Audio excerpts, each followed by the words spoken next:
Let's talk about alter egos. You've seen them from your faves. You've probably felt them, maybe even used one without realizing it. They show up when Beyonce turned into Sasha Fierce, when Nicki Minaj morphed into Roman Zelensky, when Eminem went full Slim Shady, or when The Weeknd performed in a bloody red suit unraveling before our eyes. These aren't just characters. They're branding tools, emotional shields, storytelling devices, and permission slips for artists to explore different aspects of themselves in front of us. Hey friends, I'm Ana The Marketeer, your friendly neighborhood marketeer baddie, and I break down branding and marketing strategies for celebs, creators, and campaigns to help you learn how to build your own brand that's magnetic, authentic, and real for you. And today we're going to break down why celebrities use alter egos, what purpose they serve, and how to know when it's time to let one go. I'm also going to give you tips on how you can use alter egos in your own brand or business to help elevate it to the next level. And this topic was actually a request. I'm so sorry I didn't get the name of the person that requested it, but if you're that person, please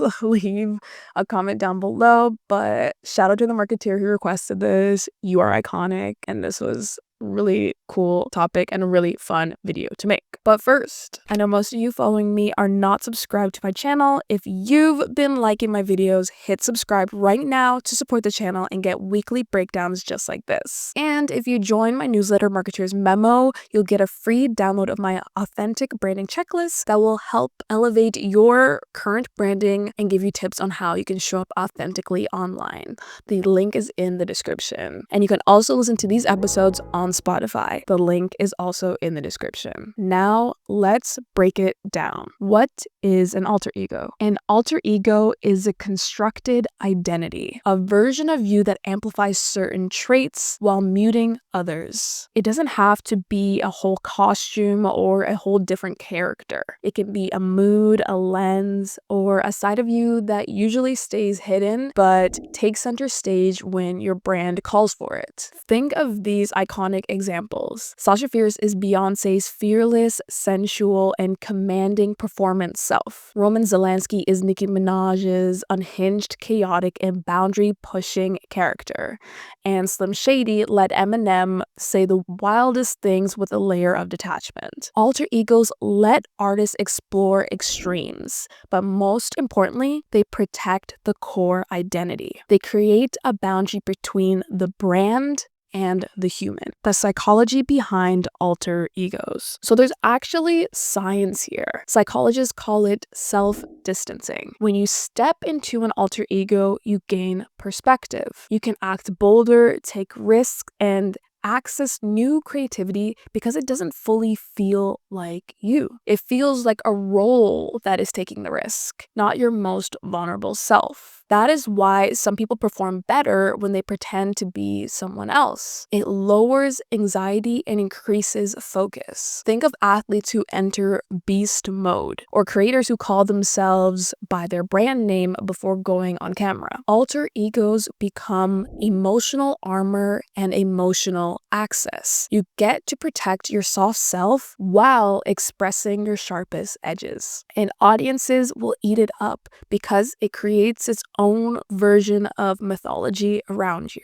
So now let's look at some really popular pop culture examples of iconic alter egos, but also what happened to those alter egos after they were used. Like, how did the celebrity use the alter ego and then move on past it? So of course, one of the most iconic ones is Beyonce and Sasha Fierce. Sasha Fierce let Beyonce explore sensuality and assertiveness she didn't feel ready to own publicly early in her solo career. But by the time Lemonade came out, Sasha Fierce was no longer needed. Beyonce had integrated that energy into her. She became the fierce version. In fact, she said in interviews that she no longer needed Sasha because she could fully now embody that power within herself. Another big example is Nicki Minaj and Roman Zelensky. So Roman allowed Nikki to channel rage, absurdity, and theatrical extremes. But over time, Roman appeared less and less. Nikki evolved into a more controlled yet still bold version of herself, signaling that she no longer needed Roman to say the loud things. She could say them herself. Eminem and Slim Shady. Slim Shady was unfiltered, angry, controversial, a mask that let Eminem tap into raw emotion. But Slim Shady became harder to sustain. The real-life consequences of his lyrics caught up with him. As Eminem matured, he distanced himself from the character. Slim Shady still makes appearances sometimes, but now in smaller doses and with more context. The Weeknd and his after hours persona. The red suit, the broken nose, the bloody performances, it was a whole thing. It was a whole era. And this version of The Weeknd symbolized his toxic relationship with fame. And after, he made it very clear that character is dead. He literally staged a funeral for the character, and it symbolized his need to evolve beyond it. So another era that was really short but still kind of memorable was Lady Gaga and her Joe Calderone era. Let me know if I'm pronouncing that right in the comments. Joe Calderone. I only really remember this era during the You and I music video and also when she hosted the VMAs in 2011.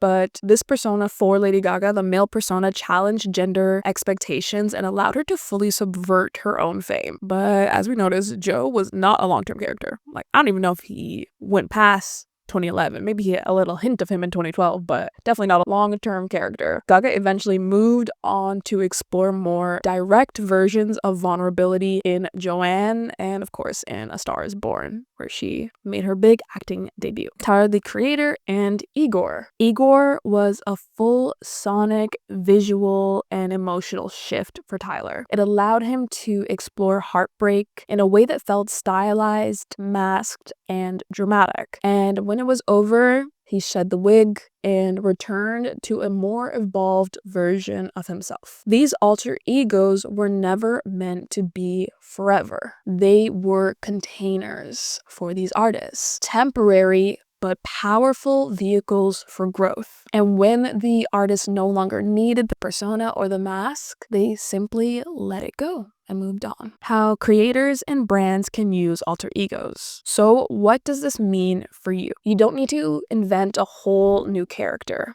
but you can access different facets of yourself depending on what your brand needs right now. Maybe you have a performance voice and a behind the scenes voice. Maybe your podcast self is more bold than your everyday self. Maybe your brand persona is louder, funnier, and more polished than your feel day to day. And to be clear, that's not being fake. That's channeling different aspects of your personality. Give that version of you a name if it helps. Give them a mood board, an outfit, or a phrase. When you need to show up scared, you let them take the mic. And over time, those parts of you start to integrate into your core self. The alter ego becomes a pathway to your fullest expression. And now you might be wondering, when do I let an alter ego go? When do I know it no longer serves me? Just like Beyonce, Eminem, and The Weeknd, there comes a time when, the alter ego has done its job and it allows you to move on. You've known you outgrew the alter ego or the mask when you no longer feel like you need the buffer. And the traits that you once outsourced to this character now live and are embodied within you. That's when you retire the persona, not because it failed, but because it actually succeeded. Integration is the real win here. So next time you're nervous to post or to pitch or to perform, ask yourself, what version of me is most equipped for this task? Maybe you don't need to be more confident. Maybe you just need your alter ego that embodies confidence to drive the moment for a little bit. Shout out again to the marketer who requested this topic. It was super fun diving into this, and you already know you're iconic for this request. If you loved this breakdown, like, comment, subscribe, and also tell me below who is your favorite alter ego in pop culture. But also, most importantly, what's the name of your alter ego or the embodiment personality of your alter ego if you have one. Don't forget to hit subscribe to Marketeer's Memo if you like more Ana The Marketeer in your inbox as well as your YouTube. And you can also listen to these on Spotify. Thank you so much for joining in, Marketeers. Until next time, stay magnetic, stay multidimensional, and most importantly, stay you.